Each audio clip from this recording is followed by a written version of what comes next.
Right friends. So మనము environmental issues లో chapter 4 discuss చేస్తున్నాం. దాంట్లో సాలిడ్ వేస్ట్ల గురించి మాట్లాడుతున్నాం. ఇన్ఫాక్ట్ సాలిడ్ వేస్ట్ల గురించి ఏ బుక్ చూసినా గానీ చాలా క్లమ్జీగా అర్థం కాని రీతిలో ఉంటుంది. బట్ మనము అఫీషియల్ డాక్యుమెంట్స్ ఆధారంగా సాలిడ్ వేస్ట్లకు సంబంధించి చక్కగా నేర్చుకున్నాం. మీరు ఏ పుస్తకం చదివినా కానీ రాని క్లారిటీ ఈ మెటీరియల్ తోటి వస్తుంది. అయితే కోర్ పార్ట్ చెప్పి వదిలేయటం నాకు ఇష్టం లేదు. ఈ సాలిడ్ వేస్ట్‌లకు సంబంధించి ఫర్ ద పాస్ట్ 1 ఇయర్ న్యూస్‌లో ఉన్నటువంటి కరెంట్ అఫైర్స్ కూడా చెప్పేస్తున్నాను. ప్రధానంగా ఈ సెషన్‌లో star rating of garbage free cities ఖచ్చితంగా వస్తది, గుర్తుపెట్టుకోండి. Star rating of garbage free cities గురించి నేర్చుకోవాల్సింది ప్రస్తుతానికి important current affair. Then startup gateway for garbage free cities అని ఇంకో ఇనిషియేటివ్ ఉంది.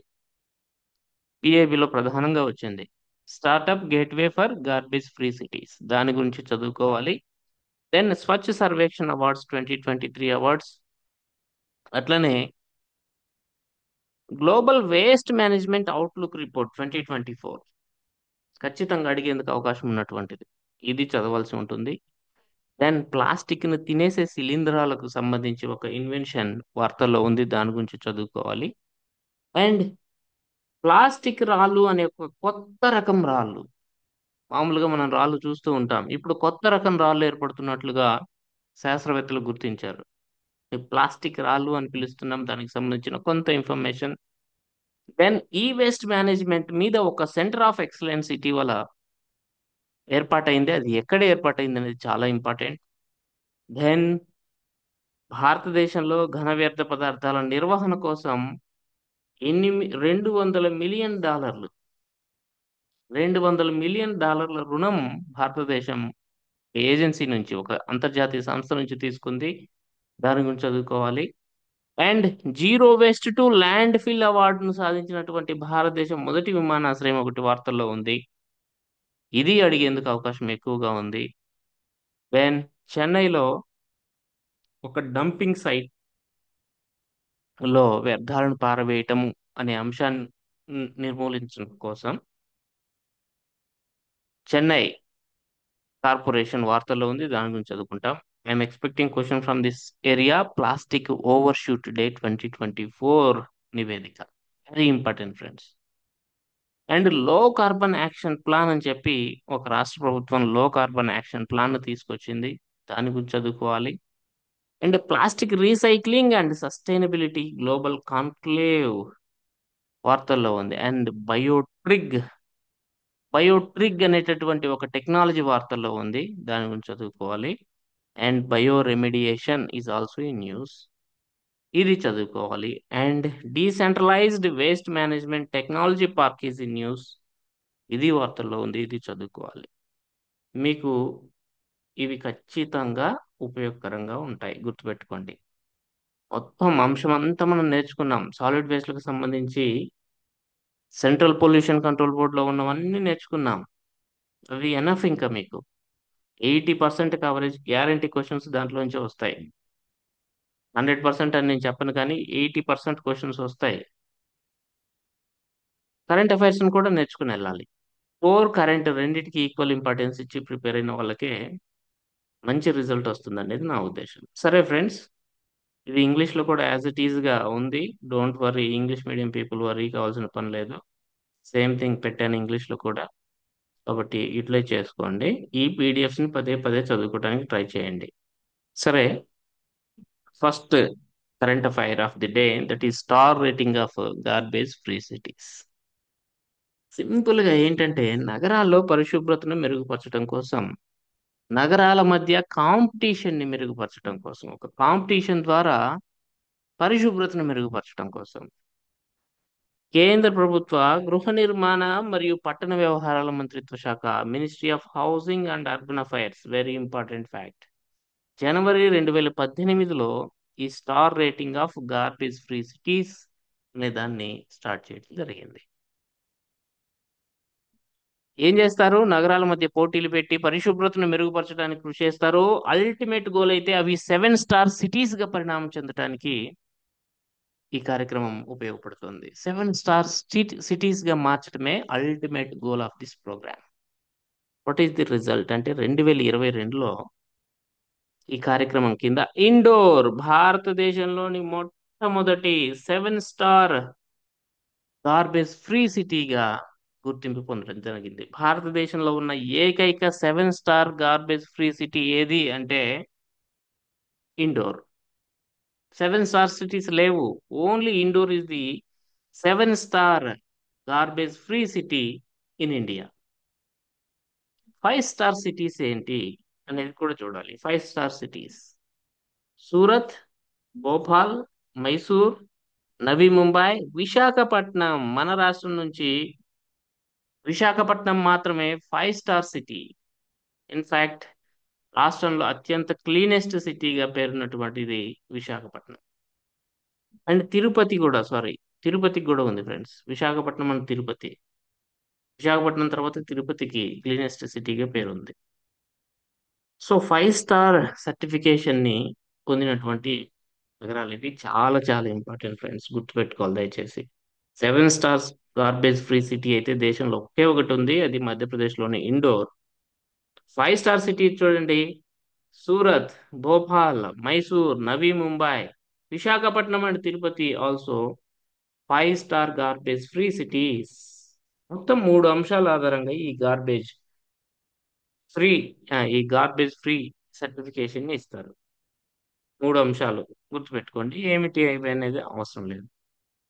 అయితే 2024 సంవత్సరం కోసం ఒక లక్ష్యాన్ని నిర్దేశించుకున్నారు. 2023లో అంతర్జాతీయ జీరో వేస్ట్ డే దినోత్సవం సందర్భంగా, very important, there is a day, international zero waste day.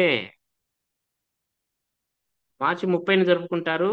ఆ దినోత్సవం సందర్భంగా 2023లో ఏం చేశారంటే, ministry of housing and urban affairs వాళ్ళు అక్టోబర్ 2024 నాటికి, అంటే రేపటి నాటికి, 1000 నగరాలను 3 స్టార్ చెత్తరహిత నగరాలుగా మార్చాలని లక్ష్యంగా పెట్టుకుంది. Very important fact. 3 star garbage free cities ని ఎన్నింటిని డెవలప్ చేయాలనేది లక్ష్యం. 1000. ఎప్పటికి? అక్టోబర్ 2024 నాటికి. ఎవరి లక్ష్యం? Ministry of housing and urban affairs లక్ష్యం. ఇంటర్నేషనల్ జీరో వేస్ట్ డే దినోత్సవం సందర్భంగా ఈ లక్ష్యాన్ని నిర్దేశించుకోవడం జరిగింది ఈ గార్బేజ్ ఫ్రీ సిటీ ప్రోగ్రాంలోనే. అంతేకాకుండా ఈ 1000 నగరాలు 3 స్టార్ రేటింగ్ లేదా అంతకంటే ఎక్కువ సాధించడానికి అవసరమయ్యే గైడెన్స్ మరియు ట్రైనింగ్ అందించడం కోసం ministry of housing and urban affairs ఒక టూల్ కిట్ ను కూడా విడుదల చేసింది. అండ్ స్త్రీల పాత్రను కూడా ministry of housing and urban affairs ఈ గార్బేజ్ ఫ్రీ సిటీ కార్యక్రమం కింద ప్రోత్సహిస్తుంది. ఎస్పెషల్లీ మహిళల నేతృత్వంలో స్వయం సహాయక సంఘాలను ఏర్పాటు చేసి వాటి ద్వారా చెత్తరహిత నగరాలను ఏర్పాటు చేయాలనేది ministry of housing and urban affairs యొక్క ప్రణాళికగా ఉంది. ఫ్రెండ్స్, దీని నుంచి క్వశ్చన్స్ రావచ్చు, జాగ్రత్తగా ఇంకోసారి చదువుకోండి, సరిపోతుంది. Then startup gateway for garbage free cities. Garbage free city status రావటం అంత ఈజీ కాదు. చాలా రకాల టెక్నాలజీలు కావాలి, కొత్త కొత్త ఆలోచనలు కావాలి. అలాంటి ఆలోచనలు చేసేవి స్టార్టప్లు. ఈ స్టార్టప్లకు సహాయకరంగా ఉండడానికి తీసుకొచ్చినటువంటి కార్యక్రమమే the startup gateway for garbage free cities. భారతదేశంలో వ్యర్థ పదార్థాల నిర్వహణను మెరుగుపరచడం కోసం, వేస్ట్ మేనేజ్మెంట్ ని ఇంప్రూవ్ చేయడం కోసం, స్టార్టప్ కి హెల్ప్ఫుల్ గా ఉండేందుకు తీసుకొచ్చినటువంటి కార్యక్రమమే startup gateway for garbage free cities. ఎవరు తీసుకొచ్చారు? Ministry of housing and urban affairs in association with IIT Kanpur యొక్క startup incubation and innovation centre. Ministry of housing and urban affairs plus IIT Kanpur కి ఒక సంస్థ ఉంది, ఒక సెంటర్ ఉంది ఐఐటి కాన్పూర్ దగ్గర. దాని పేరు startup incubation and innovation centre. Simple గా మీకు ఐఐటి కాన్పూరే అంటాడు. వీళ్ళ సహకారం ఫలితంగా ఈ కార్యక్రమం స్టార్ట్ అయింది. ఈ కార్యక్రమం కింద ఏం చేస్తారంటే గ్రాంట్లు ఇస్తారు స్టార్టప్ కి. ఆల్రెడీ 20 స్టార్టప్లకు ఒక్కొక్క దానికి 20 లక్షలు గ్రాంట్ ని ఇటీవల అందించడం జరిగారు. వీటిలో కొన్ని స్టార్టప్లు అయితే యూరోపియన్ మార్కెట్లకు కూడా విస్తరించాయి. దాంట్లో బెస్ట్ వన్ ఎకోకారి అనేది. So Ecokaari is a startup which was in news because of the startup gateway for garbage free cities programme. Ministry of housing and urban affairs, IIT Kanpur. ఇంకా స్పెసిఫిక్ గా చెప్పాలంటే స్టార్టప్ ఇంక్యుబేషన్ అండ్ ఇన్నోవేషన్ సెంటర్ల మధ్య సహకారం ఫలితంగా రూపొందించబడింది. స్టార్టప్లు గ్రాంట్లు ఇస్తారు. అవి ఇన్నోవేటివ్ ఐడియాస్ ద్వారా ఈ గార్బేజ్ ఫ్రీ సిటీస్ రూపొందడానికి కృషి చేస్తాయి అనేది గుర్తుపెట్టుకోవాలి. దెన్ స్వచ్ఛ సర్వేక్షణ్ అవార్డ్స్ 2023 రాష్ట్రపతి గారు అందించడం జరిగింది. వీటిలో చాలా కేటగిరీస్ ఉంటాయండి. అసలు ఎట్లా ఇస్తారు ఇవి అంటే, ఒకటి రెండు ప్రమాణాల ఆధారంగా ఈ స్వచ్ఛ సర్వేక్షణ్ అవార్డ్స్ ని అందిస్తారు. పౌరుల అభిప్రాయం ఫస్ట్ వన్, రెండోది క్షేత్రస్థాయి పరిస్థితుల అంచనా అనేది రెండోది. వీటి ఆధారంగా డిఫరెంట్ కేటగిరీస్ లో ఆయా సిటీస్ కి అవార్డ్స్ ఇస్తారు. ఒకటి cleanest cities category, cleanest state category, cleanest cantonment board category, cleanest Ganga towns category, best Safai Mitra Surakshit షహర్ category, 1,00,000 కంటే తక్కువ జనాభా కలిగిన పరిశుభ్రమైన నగరాల కేటగిరీ అని చెప్పేసి రకరకాల కేటగిరీలో రకరకాల అవార్డ్ విన్నర్స్ ని మీరు గుర్తుపెట్టుకోవాల్సి ఉంటుంది. క్లీనెస్ట్ సిటీ కేటగిరీలో అగైన్ గార్బేజ్ ఫ్రీ సిటీలో ఫ్రీ సిటీ కార్యక్రమంలో 7 స్టార్ రేటింగ్ ఉన్న ఏకైక నగరం భారతదేశంలో ఇండోర్. అదే ఇండోర్ అగైన్ స్వచ్ఛ సర్వేక్షణ అవార్డ్స్ లో కూడా గాట్ క్లీనెస్ట్ సిటీ. అయితే గుజరాత్ లోని సూరత్ కూడా సంయుక్తంగా భారతదేశంలో అత్యంత పరిశుభ్రమైన నగరాలుగా ఈ స్వచ్ఛ సర్వేక్షణ అవార్డ్స్ 2023 లో గుర్తింపు ఉంటాయి. ఈ మొన్ననే ఇచ్చారు 2024 లో. ఇండోర్ వరుసగా 7 ఏళ్ల పాటు ఈ ఘనతను సాధించింది. ఇండోర్ ని బీట్ చేసేటటువంటి సిటీనే లేదు, అంత క్లీన్ ఉంటుంది. సో ఫస్ట్ వన్ ఏంటంటే ఇండోర్. సెకండ్ మీరు సూరత్ ని తీసుకోవచ్చు. అయితే థర్డ్ వన్ నవీ ముంబై మహారాష్ట్ర 3వ స్థానంలో నిలిచింది. మన రాష్ట్రం నుంచి ఉన్నటువంటి నగరాలు స్వచ్ఛ సర్వేక్షణ్ 2023లో మీకు ఇది హోంవర్క్. తర్వాత పరిశుభ్రమైన రాష్ట్రం ఏది అంటే, అత్యంత పరిశుభ్రమైన రాష్ట్రం Maharashtra friends. Maharashtra is the cleanest state in our country according to this. తర్వాత మధ్యప్రదేశ్, ఆ తర్వాత ఛత్తీస్గఢ్. క్లీనెస్ట్ కంటోన్మెంట్ బోర్డ్ మధ్యప్రదేశ్లోని Mhow cantonment board. Then cleanest Ganga towns అంటే గంగా నది పరివాహక ప్రాంతంలో లేదా గంగా నది తీరాన ఉన్నటువంటి నగరాలు ఏవి అంటే వారణాసి. వారణాసి ఉత్తరప్రదేశ్లోని వారణాసి, ఉత్తరప్రదేశ్లోని ప్రయాగ్రాజ్. ఈ రెండు అత్యంత పరిశుభ్రమైన గంగా పట్టణాలుగా పేర్కొనబడ్డాయి. ఉత్తమ సఫాయి మిత్ర సురక్షిత్ షహర్ ఏది అంటే చండీగఢ్. చండీగఢ్. 1,00,000 కంటే తక్కువ జనాభా కలిగిన పరిశుభ్రమైన నగరాలు ఏవి? సస్వాద్ మహారాష్ట్ర ఫస్ట్ ప్లేస్, పఠాన్ గుజరాత్, లోనావాలా మహారాష్ట్ర. మొదటి 3 పరిశుభ్రమైన నగరాలు 1,00,000 కంటే తక్కువ ఉన్న పట్టణాలు. రెండు అంశాల ఆధారంగా ఈ స్వచ్ఛ సర్వేక్షణ అవార్డులు ఇస్తారు. Then global waste management outlook report 2024 very important one friends. ఇవి ఎవరిస్తారు అనేది ఇంపార్టెంట్ అవుతుంది. గుర్తుపెట్టుకోండి, United Nations environment programme plus international solid waste association. చూడండి, సాలిడ్ వేస్ట్ లకు అంత ప్రాముఖ్యత ఉంది, ఏకంగా ప్రపంచవ్యాప్తంగా ఒక అసోసియేషన్ ఏర్పాటైంది. UNEP in association with ISWA ఫిబ్రవరి 2024లో దీన్ని విడుదల చేసింది. గ్లోబల్ వేస్ట్ మేనేజ్మెంట్ అవుట్లుక్ 2024 ఏం చేస్తుంది ఇది? ప్రపంచంలో వ్యర్థాల నిర్వహణ పోకడలు ఎలా ఉన్నాయి, హౌ దే ఆర్ మేనేజబుల్, ఎట్లా ఉన్నాయి, ట్రెండ్స్ ఎలా ఉన్నాయి, ఇన్ మేనేజింగ్ ట్రెండ్స్ ఏంటి, ఈ సాలిడ్ వేస్ట్ ని మేనేజ్ చేయడంలో ఉన్న ట్రెండ్స్ ఏంటి, అండ్ కాస్ట్లు ఎలా ఉన్నాయి అనే దానికి సంబంధించినటువంటి నివేదిక ఇది. వ్యర్థాల ఉత్పత్తి ప్రపంచవ్యాప్తంగా ఇది ఏం చెప్తుంది అంటే, చూడండి, ప్రపంచ వ్యర్థాల ఉత్పత్తి 2023లో 2.3 బిలియన్ టన్నుల నుంచి 2050 నాటికి 3.8 బిలియన్ టన్నులకు పెరుగుతుందని నివేదిక అంచనా వేస్తుంది. ఇది డైరెక్ట్ పిక్ చేస్తాడండి, ఒక్కోసారి చాలా ఇంపార్టెంట్ అవుతుంది మీకు. వ్యర్థాల ఉత్పత్తి గురించి అంత చెప్పింది, ప్రతికూల ప్రభావాల గురించి కూడా చెప్పింది ఇది. శీతోష్ణ స్థితి మార్పు, జీవ వైవిధ్యంలో మార్పు, మానవ ఆరోగ్యంపై ఈ వ్యర్థాల వలన ప్రతికూల ప్రభావాలు ఉంటాయి అంటున్నాడు ఈ నివేదికలో. 2050 నాటికి ప్రస్తుతం ఉన్నటువంటి ప్రతికూల ప్రభావాలు కాస్త రెట్టింపు అవుతాయట. అంత డేంజరస్. అందుకే మనకు సాలిడ్ వేస్ట్ మేనేజ్మెంట్ పెట్టారు సిలబస్ లో. అసలు సాలిడ్ వేస్ట్ కి సంబంధించి ఆ కోర్ క్లాస్ వినకపోతే మీరు చాలా లాస్ అవుతారు. దయచేసి చాలా మంది కేవలం కరెంట్ అఫైర్సే తమ ప్రిపరేషన్ గా భావిస్తున్నారు. ఈ సాలిడ్ వేస్ట్ కి సంబంధించిన కనీస అవగాహన ఉండదు. అసలు సాలిడ్ వేస్ట్ అంటే ఏంటో కూడా చెప్పరు. దయచేసి కోర్ క్లాసెస్ వినండి, ఆ తర్వాత కరెంట్ వినండి, అంతే. దెన్ వ్యర్థాల నిర్వహణ ఖర్చుల గురించి కూడా ఇందులో రాసుకొచ్చారు. 2020లో వ్యర్థ పదార్థాల నిర్వహణకు అయ్యే ప్రపంచ వ్యయం ఎంత అంటే $252 బిలియన్ అట.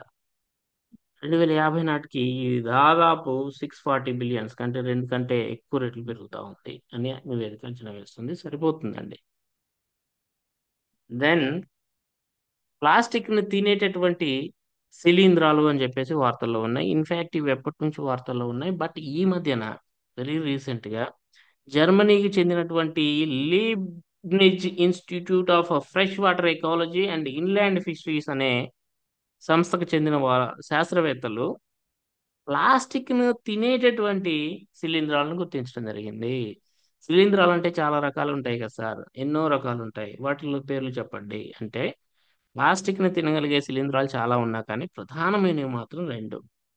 ఒకటి ఆస్పర్జిల్లస్, రెండోది ఎంజియోడోంటియం. ఈ రెండు ప్రధానమైనవి. ఏం చేస్తాయంటే ఈ రెండింటి ప్రత్యేకత ఏంటంటే రీసైకిల్ చేయడానికి చాలా కష్టతరమైనటువంటి ప్లాస్టిక్ ఏంటంటే పాలీప్రొపిలిన్. బాగా గుర్తుపెట్టుకోండి. This is very difficult to recycle. Polypropylene, this is a plastic. దీన్ని విచ్ఛిన్నం చేయగలుగుతాయి. ఎంతవరకు విచ్ఛిన్నం చేయగలుగుతాయి సార్ అంటే almost all 20 to 30%, depending on days, number of days. అంటే ఇది కంప్లీట్ సొల్యూషన్ అయితే కాదు. Not a complete solution. What is complete solution? Prevention is the best solution. ఇష్టానుసారంగా ప్లాస్టిక్ ని పడేయకుండా ఉండడమే బెస్ట్ సొల్యూషన్. ఓకేనా? సో ఇదొకటి. ఎక్కడ ఇవి ప్రధానంగా ఉపయోగిస్తారంటే ఈ ఫంగైని సముద్రాల్లో వదిలేస్తారు. ఎందుకంటే ఇప్పుడు సముద్రాలే బాగా కాలుష్యంతో ఎఫెక్ట్ అవుతున్నటువంటి ప్లాస్టిక్ కాలుష్యంతో. ఈ సముద్ర కాలుష్యాన్ని తగ్గించడంలో ఉపయోగపడతాయని అనుకుంటున్నారు. బట్ వెరీ ప్రిలిమినరీ స్టేజ్ లో ఉంది. ఇంకా లాట్ ఆఫ్ రీసెర్చ్ పోవాలి, అప్పుడు కానీ నిర్ణయం తీసుకోరు. But there is a news. And ఇప్పుడు మనిషి అభివృద్ధి అనే దాని వలన కొత్త రకం రాళ్ళు కూడా ఏర్పడుతున్నాయి. న్యూ టైప్ ఆఫ్ రాక్స్, కొత్త రకం రాళ్ళు ఏర్పడుతున్నాయి. వాటిని ప్లాస్టిక్ రాళ్ళు అని పిలుస్తున్నాయి. ఇప్పటి వరకు ఇంతకు ముందు లేవు ఇవి. ఇవి ప్లాస్టిక్ రాళ్ళు వచ్చాయి. ఇవి కొత్త రకం అవక్షేప శిలలు మీన్స్ సెడిమెంటరీ రాక్స్ ఇతర పదార్థాలతో కలిసిపోయి ఏర్పడతాయి. ప్లాస్టిక్ తెలుసు కదా, ప్లాస్టిక్ బ్రేక్ అవుతుంది.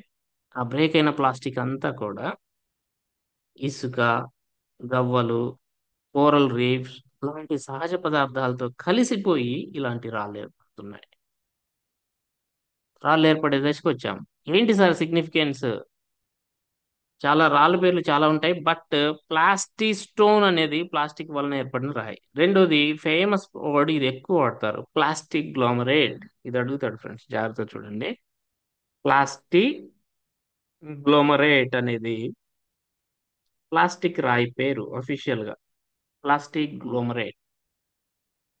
కొంతమంది సోషల్ సైంటిస్టులు ఏం చెప్తున్నారంటే ఈ ప్లాస్టిక్ గ్లోమరేట్ ఆర్ ప్లాస్టిక్ రాయి అనేది ఆంథ్రోపోసీన్ కి గుర్తుగా భావిస్తున్నారు. Very important, I'm expecting question. Anthropocene కి గుర్తుగా భావిస్తున్నారు. హోలోసీన్ అనే ఒక యుగం ఉంటుంది. మనము జియోలాజికల్ టైం స్కేల్ చదువుతూ ఉంటాం. ఆ జియోలాజికల్ టైం స్కేల్ లో హోలోసీన్ యుగం ముగిసింది. ఇప్పుడు ఆంథ్రోపోసీన్ స్టార్ట్ అయింది అంటున్నారు. దీన్ని ఎవరు అంగీకరించలేదు, బట్ చాలా మంది చెప్తున్నారు సోషల్ సైంటిస్టులు. ఈ ఆంథ్రోపోసీన్ అనే యుగంలో మానవుడు చేసిన కార్యకలాపాల ఫలితంగా కొన్ని భయంకరమైన విపత్తులు సంభవిస్తాయని కూడా చెప్తున్నారు. ఆంథ్రోపోసీన్ యుగం స్టార్ట్ అయింది అని చెప్తున్నారు. ఈ ప్లాస్టిక్ గ్లోమరేట్ ఆధారంగా ఆ స్థాయికి చేరుకుంది పొల్యూషన్ అని దాని సిగ్నిఫికెన్స్ గుర్తుపెట్టుకోవాలి. దెన్ ఈ వేస్ట్ మేనేజ్మెంట్ పై ఒక సెంటర్ ఆఫ్ ఎక్సలెన్స్ వార్తల్లో ఉంది. ఈ వేస్ట్ మేనేజ్మెంట్ మీద. ఇప్పుడు CMET very important friends, I'm expecting question. Centre for materials for the electronics technology. Centre for materials for electronics technology, that is CMET అనేది ministry of electronics and information technology ఆధ్వర్యంలో ఏర్పాటైనటువంటి ఒక స్వయం ప్రతిపత్తి గల శాస్త్రీయ సంఘం. Scientific council, autonomous scientific council. ఇది ministry of electronics and information technology కింద పనిచేస్తుంది. దీనికి 3 R&D ప్రయోగశాలలు ఉన్నాయి. ఒకటి పూణేలో, రెండోది హైదరాబాద్లో, మూడోది త్రిశూర్లో, కేరళ. 3 R&D ప్రయోగశాలలు ఉన్నాయి. ఈ ప్రయోగశాలల ద్వారా ఇది ప్రధానంగా ఈ సీమెట్ ఏం చేస్తుంది అంటే ఎలక్ట్రానిక్ వ్యర్థాల మీద ఇటీవల దృష్టి కేంద్రీకరించడం స్టార్ట్ చేసింది. ఎట్లా మేనేజ్ చేయాలనే దానికి సంబంధించిన టెక్నాలజీని డెవలప్ చేస్తూ ఉంది.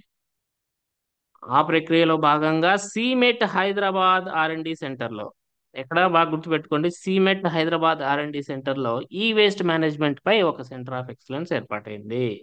సో అధునాతన ఎలక్ట్రానిక్ పదార్థాల అభివృద్ధికి ఇది కృషి చేస్తుంది. బట్ ఇటీవల పర్యావరణ అనుకూల రీతిలో ఈ వేస్ట్ రీసైక్లింగ్ టెక్నాలజీని డెవలప్ చేయడం మీద ఇది దృష్టి పెడుతుంది. సో ఇట్లాంటి టెక్నాలజీని డెవలప్ చేయడం కోసమే సీమెట్ హైదరాబాద్ దగ్గర ఈ వేస్ట్ మేనేజ్మెంట్ మీద ఒక సెంటర్ ఆఫ్ ఎక్సలెన్స్ ఏర్పాటైందని గుర్తుపెట్టుకోండి. ఇక భారతదేశంలో ఘన వ్యర్థాల నిర్వహణను మెరుగుపరచడం కోసం $200 మిలియన్ రుణాన్ని భారత ప్రభుత్వం ఏ సంస్థ నుంచి తీసుకుంది అంటాడు? అంతర్జాతీయ సంస్థ Asian development bank. Swachh Bharat machine 2.0 కింద 100 భారతీయ నగరాల్లో సాలిడ్ వేస్ట్ మేనేజ్మెంట్ ఇంప్రూవ్మెంట్ కోసం ప్లస్ పారిశుద్ధ్యాన్ని మెరుగుపరచడం కోసం $200 మిలియన్ రుణాన్ని ఏషియన్ డెవలప్మెంట్ బ్యాంక్ నుంచి భారత ప్రభుత్వం తీసుకుంది. సో ఈ వ్యర్థాల ప్రాసెసింగ్ సౌకర్యాలను పెంచుతారు. కమ్యూనిటీ శానిటేషన్ ప్రాజెక్టులను కూడా ఇంప్రూవ్ చేస్తారు. కమ్యూనిటీ ఉపయోగించుకుని, వ్యక్తిగతంగా కాదు, దానికి ఉపయోగిస్తారు ఈ వ్యర్థాలని. ఇంకా this is also very important. ఇప్పుడు విమానాశ్రయాల్లో కూడా చాలా పెద్ద ఎత్తున సాలిడ్ వేస్ట్ జనరేట్ అవుతుంది, especially plastic and other things, food waste etcetera. వాటిని మేనేజ్ చేయడం కోసం సాధారణంగా ల్యాండ్ ఫిల్ టెక్నిక్ ను వాడటం ఒక పద్ధతి కదా. ల్యాండ్ ఫిల్స్ గురించి మనం డీటెయిల్ గా మాట్లాడుకుందాం. ల్యాండ్ ఫిల్స్ తో ఉన్న ఒక సమస్య ఏంటి? ప్రధాన సమస్య ఏంటి? ప్రధాన సమస్య చెప్పాలి, ఎవరు చెప్తారో ఏమో చెప్పాలి. Speed, leaching recheck, leaching sir. Recheck. This is the most dangerous thing. ఇది రైట్ అట్లా. సరే అండి, ఇట్లా ల్యాండ్ ఫిల్స్ లో డంప్ చేయకుండా ఏం చేశారు వీళ్ళు? ఈ ఆ, తిరువనంతపురం అంతర్జాతీయ విమానాశ్రయం వల్ల వ్యర్థాల నిర్వహణ పద్ధతుల్ని ఇంప్రూవ్ చేశారు. ఏంటి? వీలైనంత వరకు తగ్గించారు, లేకపోతే రీసైకిల్ చేస్తున్నారు, రీప్రాసెస్ చేస్తున్నారు, ఇలాంటివి చేస్తున్నారు. 5R ప్రిన్సిపల్, మనం 4 Rs చూసాము, వీళ్ళు 5 Rs ఇంకొక R యాడ్ చేశారు. సో ఈ రకంగా ల్యాండ్ ఫిల్ కి పంపేటటువంటి వేస్ట్ ను తగ్గించేశారు. In fact 99% of the land zero waste అనేది ల్యాండ్ ఫిల్ కి వెళ్ళట్లేదు. సో దట్ భారతీయ పరిశ్రమల సమాఖ్య నుంచి zero waste to landfill గుర్తింపు సాధించినటువంటి భారతదేశం మొదటి విమానాశ్రయంగా తిరువనంతపురం అంతర్జాతీయ విమానాశ్రయం వార్తల్లో ఉందని గుర్తుపెట్టుకోండి. 5R ప్రిన్సిపల్స్ ద్వారా ఇది అసలు ల్యాండ్ ఫిల్స్ కి పంపకుండా వీలంతగా వ్యర్థాలను ప్రాసెస్ చేస్తా ఉంది. ఇక greater Chennai municipal corporation greater Chennai corporation వాళ్ళు వరల్డ్ బ్యాంక్ సహాయంతో, ఇది ఒకటి గుర్తుపెట్టుకున్నా చాలు, greater Chennai corporation, world bank ఇక్కడ కొడుంగయ్యర్ డంప్ అని ఇక్కడ పెద్ద మొత్తంలో వ్యర్థాలు డంప్ చేయబడుతున్నాయి. అసలు ఆ డంపింగ్ ప్రాసెస్ ఆపేసి 2026-27 నాటికి ఇక్కడ ఘన వ్యర్థాల నిర్వహణ మెరుగుపరచాలనే లక్ష్యంతో వరల్డ్ బ్యాంక్ సహకారంతో గ్రేటర్ చెన్నై మున్సిపల్ కార్పొరేషన్ ముందుకెళ్తుంది, గుర్తుపెట్టుకోండి. ఇక ప్లాస్టిక్ ఓవర్ షూట్ డే 2024 నివేదిక, very important friends. Plastic over shoot day, plastic over shoot day 2024 నివేదిక. ఇది నేను అడుగుతారని అనుకుంటున్నాను. ఇంటికి ఓవర్ షూట్ డే అంటే ప్లాస్టిక్ ఓవర్ షూట్ డే అంటే ఏంటంటే, ఆ రోజున ఒక రోజు వస్తుంది, ఆ రోజున ప్రపంచ ప్లాస్టిక్ వ్యర్థాలు ఏ స్థాయికి వెళ్ళిపోతాయంటే ఇక నిర్వహించదగిన స్థాయిలను అధిగమించిపోతాయి. మేనేజబుల్ కాదు ఇంకా, మనం మేనేజ్ చేయలేని స్థాయికి వెళ్ళిపోతాయి. అప్పుడు పర్యావరణ హాని కూడా సంభవిస్తుంది. So that is plastic overshoot day. ప్రపంచ ప్లాస్టిక్ వ్యర్థాలు నిర్వహించదగిన స్థాయిలను మించిపోయినటువంటి రోజే ప్లాస్టిక్ ఓవర్షూట్ డే. నిర్వహించదగిన స్థాయిని మించిపోయింది అంటే ఖచ్చితంగా పర్యావరణ కాలుష్యం ఉంటుంది. ఆ ప్లాస్టిక్ లో ఉండే కెమికల్స్ ముందుగా వాటర్ బాడీస్ లోకి వెళ్తాయి, ఆ తర్వాత మీ బాడీస్ లోకి, నా బాడీస్ లోకి వెళ్తాయి. It is environmental destruction. అయితే గ్లోబల్ ప్లాస్టిక్ ఓవర్షీట్ డే 2024లో ఎప్పుడు వస్తుందట? సెప్టెంబర్ 5న వస్తుందట. అంటే ఈ నెల 5వ తారీఖే గ్లోబల్ ఓవర్షూట్ డే వచ్చినట్టుగా ఈ సంస్థ అంచనా వేసింది. సారీ, ఇంతకీ ఏ సంస్థ విడుదల చేస్తుందని చెప్పలేదు నేను.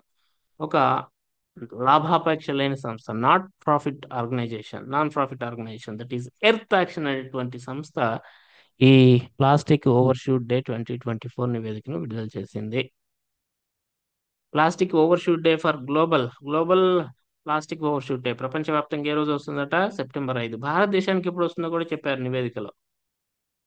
ఏప్రిల్ 23, 2024న మనం ప్లాస్టిక్ ఓవర్షూట్ డేని చవి చూసాము అని నివేదిక చెప్తోంది.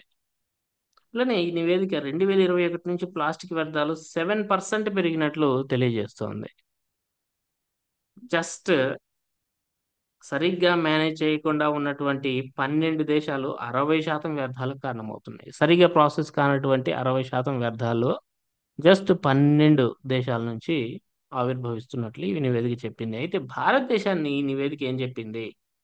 తక్కువ వ్యర్థాలను ఉత్పత్తి చేసే కాలుష్యకారిగా భారతదేశాన్ని ఈ నివేదిక వర్గీకరించింది అనేది వెరీ ఇంపార్టెంట్.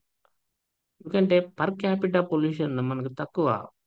ఓవరాల్ గా క్వాంటిటీ పరంగా చూస్తే ఎక్కువే, కానీ పర్ క్యాపిటా పరంగా చూస్తే వ్యర్థాల పరిమాణం చాలా తక్కువ మన దేశంలో. చూసాం కదా ఇది, పర్ క్యాపిటా కూడా చూసాం మనం సాలిడ్ వేస్ట్ విషయంలో. అది మీకు దీంట్లో ఇచ్చారు, సిపిసిబి యాన్యువల్ రిపోర్ట్ లో ఇచ్చారు, మనం చూసాం అది. దెన్ లో కార్బన్ యాక్షన్ ప్లాన్ కి ప్లస్ మన సాలిడ్ వేస్ట్లకి ఏం సంబంధం అంటే, సాలిడ్ వేస్ట్లను తీసుకెళ్లి ల్యాండ్ ఫిల్స్ లో డంప్ చేస్తే అక్కడ నుంచి ప్రధానంగా మీథేన్ జనరేట్ అవుతుంది. మీథేన్ వాయు రూపంలో రోజు వస్తుంది, టన్నులు టన్నులు. మరి కార్బన్ ఉందిగా మీథేన్ లో, సి ఉంది. సో అలాంటి సిని తగ్గించాలి అనే ఉద్దేశంతో ఘన వ్యర్థాల నిర్వహణ ప్లస్ గృహ వ్యర్థ జలాల నిర్వహణను బలోపేతం చేయడానికి బీహార్ రాష్ట్రము లో కార్బన్ యాక్షన్ ప్లాన్ ఒకదాన్ని రూపొందించుకుంది. జస్ట్ లో కార్బన్ యాక్షన్ ప్లాన్ ఇటీవల వార్తల్లో ఉంది, అది ఏ రాష్ట్రం తయారు చేసుకుంది అని అడగవచ్చు సింపుల్ గా. సో అదేమనుకుంటుందంటే ఆ రాష్ట్రము 2070 నాటికి కార్బన్ న్యూట్రల్ గా మారాలని లక్ష్యంగా పెట్టుకుంది. కార్బన్ న్యూట్రల్ అంటే ఆ రాష్ట్రం నుంచి ఎంతైతే కార్బన్ వాతావరణంలోకి విడుదల చేయబడుతుందో అంతే మొత్తంలో తిరిగి శోషించుకునే వ్యవస్థను వాళ్ళు డెవలప్ చేసుకుంటారు. సో దట్ న్యూట్రల్ గా మారుతారు. Then plastic recycling and sustainability మీద, what's that? Plastic recycling and sustainability మీద ఒక గ్లోబల్ సమావేశం జరిగింది. ఇట్ ఈస్ GCPRS, న్యూఢిల్లీలో జరిగిందనే పాయింట్ ఇంపార్టెంట్. 2033 నాటికి భారతీయ పరిశ్రమ, ఏది ప్లాస్టిక్ రీసైక్లింగ్ పరిశ్రమ, $6.9 బిలియన్ చేరుతుందని ఈ సమావేశం అంచనా వేసింది. ప్లాస్టిక్ వ్యర్థాల నిర్వహణ పరిష్కరించడం అనేది లక్ష్యం. ఇక బయోట్రిగ్ ఇట్లా అడుగుతాడండి. ఇది ఇట్లాంటి కోడ్స్ ను పట్టుకొని అడగటము అనేది సాధారణంగా ఎగ్జామినర్స్ చేస్తున్నటువంటి పని. బయోట్రిగ్ అంటే ఏంటి? What is బయోట్రిగ్? సింపుల్ గా చెప్పాలంటే it's a waste management technology. ఇదే కీవర్డ్ ఇక్కడ. బయోట్రిగ్ అనేది ఇటీవల వార్తల్లో ఉంది. ఈ క్రింది వాళ్ళు దేనికి సంబంధించిన సాంకేతికత అంటాడు. It's a waste management technology. BioTRIG అనేది ఏం చేస్తారంటే ఎస్పెషల్లీ గ్రామాల్లో పైరోలసిస్ టెక్నాలజీని ఉపయోగించుకొని సేంద్రియ వ్యర్థాలను, దట్ ఈస్ కార్బన్ కంటైనింగ్ వ్యర్థాలు, వాటిని పైరోలసిస్ గురి చేస్తారు. పైరోలసిస్ అనే టెక్నాలజీ మనం మాట్లాడుతున్నాం. ఎప్పుడైతే మనం పైరోలసిస్ గురి చేస్తామో ఆర్గానిక్ కంపోనెంట్స్ ని, వచ్చే ప్రోడక్ట్స్ గురించి కూడా చెప్పాను నేను. బయో ఆయిల్ వస్తుంది, సిన్ గ్యాస్ వస్తుంది, బయోచార్ వస్తుంది అంటే. ఇప్పుడు గ్రామాల్లో పైరాలసిస్ సాంకేతికత ఆధారంగా ఆర్గానిక్ వేస్ట్‌లని ఏం చేస్తారు? ఉపయోగకరమైనటువంటి ఉత్పత్తులుగా మారుస్తారు. ఏంటి ఉపయోగకరమైన ఉత్పత్తులు? Bio oil, syngas, biochar. Biochar is a fertiliser లాగా ఉపయోగించుకోవచ్చు దాన్ని. సో, అట్లాంటి technology BioTRIG technology very important, వార్తల్లో ఉంది, గుర్తుపెట్టుకోండి దయచేసి. దెన్ బయో రెమిడియేషన్ అంటే ఒక కలుషితమైన ప్రదేశం తీసుకుంటారు. తీసుకొని అక్కడ ఉన్నటువంటి వివిధ రకాల కాలుష్య కారకాలను తొలగిస్తారు. ఇది పొల్యూషన్‌కి సంబంధించింది అయినా మొత్తం మీద వ్యర్థ పదార్థాలను నిర్వహించడం కోసం ఒక టెక్నాలజీగా వాడతారు. ఓకేనా? ఒక చెత్త పడేశారు పెద్ద మొత్తంలో. చెత్త అంతా సాయిల్‌లో కలిసిపోయింది అంటే, ఆ చెత్తనంతా తినేయడానికి అక్కడ ఉన్నటువంటి డేంజరస్ మెటల్స్, హెవీ మెటల్స్‌ని రిమూవ్ చేయడానికి కొన్ని రకాల సూక్ష్మ జీవులను ఉపయోగిస్తే దాన్నే బయో రెమిడియేషన్ అంటాం. అంటే బయో కొన్ని బయోలాజికల్ థింగ్స్‌ని వాడుతున్నాం కాబట్టి బయో రెమిడియేషన్ అయింది. సో, వ్యర్థ పదార్థాల నిర్వహణ సాంకేతికత ఇది బయో రెమిడియేషన్ అనేది. ప్రమాదకర పదార్థాలను లేదా లో టాక్సిక్ ఆర్ టాక్సిక్ పదార్థాలను గా మార్చేస్తుంది. ప్రమాదకర పదార్థాలను లో టాక్సిక్ ఆర్ విషరహిత పదార్థాలుగా మార్చేస్తుంది. అంతే కదా! తీసుకుంటారు. పెద్ద మొత్తం అంతా కూడా సాయిల్ కంటామినేషన్ జరిగిందనుకుందాం. ఇది మీకు సిపిసిబి యాన్యువల్ రిపోర్ట్‌లో డిస్కస్ చేశారు. పెద్ద ఏరియా ఒక ఎకరం వరకి, ఒక ఎకరం కాదు ఎక్కువ ఎకరాలు ఉంటాయి. ఒక 50 ఎకర్స్ వరకి సాయిల్ కంటామినేషన్ జరిగింది ఫలానా కెమికల్‌తో అని గనక తెలిసింది అంటే, సపోజ్ మర్క్యూరీనే తీసుకుందాం. ఈ మర్క్యూరీతో అయింది అంటే తీసుకెళ్ళి కొన్ని రకాల మైక్రోబ్స్, ఎస్పెషల్లీ ఆ మెర్క్యూరీని ఆహారంగా స్వీకరించేటటువంటి మైక్రోబ్స్‌ని ఈ సాయిల్‌లో చల్లుతారు. చల్లితే ఏమవుద్ది అంటే కొన్నాళ్ళకి మర్క్యూరీ అంతా తినేస్తాయి. లేదా మర్క్యూరీని ఇంకో ప్రోడక్ట్‌గా కన్వర్ట్ చేస్తాయి. దట్ ఈస్ లెస్ టాక్సిక్ అన్నమాట. విషరహిత పదార్థంగా మారుస్తాయి. అయితే మనం బయో రెమిడియేషన్‌ని అదే సైట్‌లోకెళ్ళి చల్లొచ్చు. లేదా ఇక్కడ ఉన్నటువంటి సాయిల్ అంతా తీసుకెళ్లి వేరే ప్రదేశంలో ఉంచి అక్కడ మనం దాన్ని లెస్ టాక్సిక్ గా మార్చేయొచ్చు. అక్కడే చేస్తే ఇన్ సిటు అంటాము. వేరే దగ్గరికి తీసుకెళ్లి చేస్తే ఎక్స్ సిటు అంటాం. రెండు రకాల బయో రెమిడియేషన్ టెక్నిక్స్ ఉంటాయి. మీకు సిలబస్ లో మెన్షన్ చేశాడు. అక్కడ మనం డీటెయిల్ గా మాట్లాడదాం. And decentralised waste management technology park అనేది కూడా న్యూస్ లో ఉంది. Decentralised waste management technology park. ఇప్పుడు వ్యర్థాలు మున్సిపల్ సాలిడ్ వేస్ట్లు జనరేట్ అయితే దాన్ని సేకరించాలి, ట్రాన్స్పోర్ట్ చేయాలి, మళ్ళీ సెపరేట్ చేసుకోవాలి, పనికొచ్చే వాటిని రీసైక్లింగ్ పంపాలి, పనికిరాని వాటిని ల్యాండ్ ఫిల్లింగ్ పంపాలి. చాలా థింగ్స్ ఉన్నాయి. బట్ ఆన్ సైట్ ప్రాసెసింగ్ కోసం, అంటే ఎక్కడ వ్యర్థాలు జనిస్తే సపోజ్ ఒక వీధిలో జనరేట్ అవుతున్నాయి అనుకోండి, ఆ వీధికి సంబంధించి అక్కడే ప్రాసెస్ అయ్యేలాగా ఆన్ సైట్ ప్రాసెసింగ్ కోసం decentralised waste management technology park ని న్యూఢిల్లీలో ప్రారంభించడం జరిగింది. ఓకేనా? గుర్తుపెట్టుకోండి, ఇంపార్టెంట్. సో ఈ రకంగా మీకు టాప్ 19 వేస్ట్ మేనేజ్మెంట్ అంశాలు అనేవి వార్తల్లో ఉన్నాయి, వాటి గురించి చెప్పేశాను. మీకు అంతర్జాతీయ ఒప్పందాలు ఇప్పుడు అవసరం లేదు. పొల్యూషన్ టాపిక్ ఉంది కదా, ఈ పొల్యూషన్ టాపిక్ లో మనం అన్ని నేర్చుకుంటాం. సిస్టెంట్ ఆర్గానిక్ పొల్యూటెంట్స్ అంటే ఏంటి అనేది నేర్చుకున్న తర్వాత స్టాక్ హోమ్, రాటర్డామ్ ఇట్లాంటి వాటి అంతర్జాతీయ ఒప్పందాలు మాట్లాడుకుంటే బాగుంటుంది. ఘన వ్యర్థాలకు సంబంధించి ఆ అంతర్జాతీయ ఒప్పందాలు ఇప్పుడు అవసరం లేదు. పొల్యూషన్ టాపిక్ చెప్పుకున్న తర్వాత వాటి గురించి అంతర్జాతీయ ఒప్పందాల గురించి మాట్లాడదాం. సో ఇది సరిపోతుంది. విత్ దిస్ కంప్లీట్ గా ఫినిష్ అయినట్టే మీకు. Core core complete conceptual clarity ఇచ్చాం కోర్ కు సంబంధించి. ఎవరైతే వినలేదో దయచేసి మీరు అదర్ బుక్స్ చదివి ఉన్నా కానీ మళ్ళీ మళ్ళీ ఇది చదవండి ఖచ్చితంగా. ఆల్రెడీ కొంతమంది మెసేజ్లు చేశారు, సార్ అస్సలు క్లారిటీ వచ్చేది కాదు, ఏ బుక్ చూసినా చాలా డల్ గా ఉండేది, అసలు బుక్కే క్లోజ్ చేయాలనిపించేది, but we got very clarity on this particular topic అని చెప్పి మెసేజ్లు కూడా పెట్టారు. ఇన్ఫాక్ట్ కంటిన్యూ చేయమండి, ఈ ఫోర్త్ యూనిట్ తర్వాత మనం అదర్ యూనిట్కి వెళ్దామని కూడా పెట్టారు. సో ఎక్కడా క్లారిటీ లేదు, but we have given much clarity. Core classes కూడా వినండి. ఇక్కడ ఈ ఇన్స్టిట్యూట్ లో చెప్పే కోర్ క్లాసెస్ చాలా డిఫరెంట్ గా ఉన్నాయి, అది మీ అందరికీ తెలుసు. So this is from my side. If you want to say anything, you please.